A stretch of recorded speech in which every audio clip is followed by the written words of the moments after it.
স্বজন হারানোর বেদনার আহাজারি, চেপে রাখা চিৎকারের ফোঁপানি আর বেদনা হয়ে ঝরা চোখের পানি। এরই মধ্যে শেরপুরের শ্রীবরদীতে চিরবিদায় নিলেন জামায়াত নেতা মাওলানা রেজাউল করিম।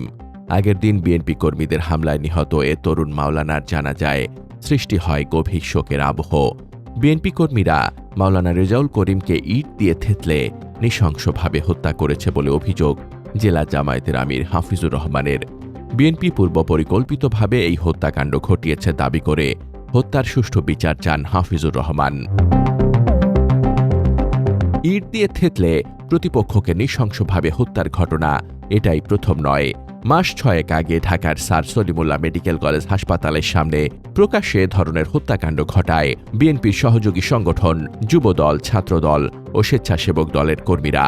চাঁদার দাবিতে পিটিয়ে আঘাতের পর এক ব্যক্তির বিবস্ত্র শরীরে পাথর খণ্ড দিয়ে আঘাত করার ভিডিও ফুটেজ ছড়িয়ে পড়ে সামাজিক মাধ্যমে।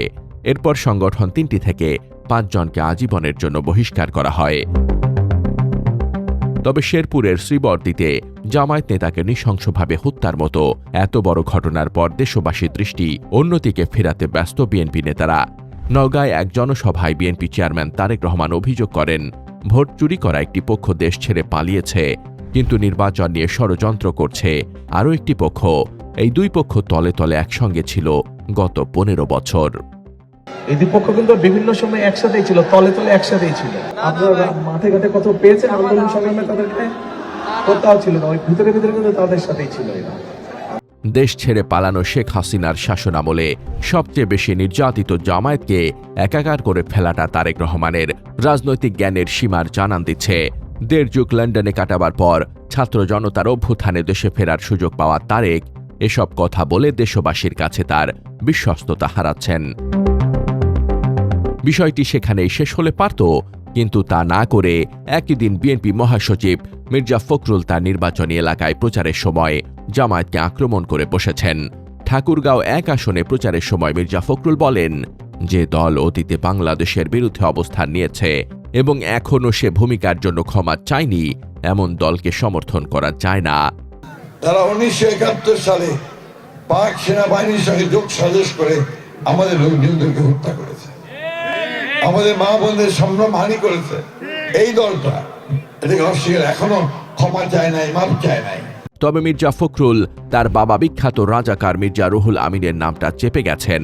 শহীদ রাষ্ট্রপতি জিয়াউর রহমানের গড়া বিএনপিতে মির্জা রুহুল আমিন, শাহ আজিজুর রহমান, খানে সবুরের মতো বিখ্যাত রাজাকারদের কথা ভুলে যাবার ভান করছেন মির্জা ফখরুল। শেরপুরের শ্রীবরদীতে জামায়াত নেতাকে নৃশংসভাবে হত্যার ঘটনা আড়ালের ব্যর্থ চেষ্টা বিএনপির ইতিহাসকে আরও বেশি করে সবার সামনে নিয়ে এসেছে। জামায়াত নেতাকে হত্যার ঘটনা আড়াল করতে সংঘবদ্ধভাবে মুখ খুলেছেন নোয়াখালী 3 আসনে বিএনপি প্রার্থী ও দলটির ভাইস চেয়ারম্যান বরকতুল্লাহ বুলু।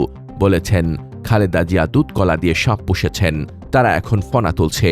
একথা বলে বিএনপির কেন্দ্রীয় অফিসে চা পরিবেশনকারী থেকে দলের ভাইস চেয়ারম্যান হওয়া বরকতুল্লাহ বুলু তার রাজনৈতিক অযোগ্যতার প্রমাণ রেখেছেন।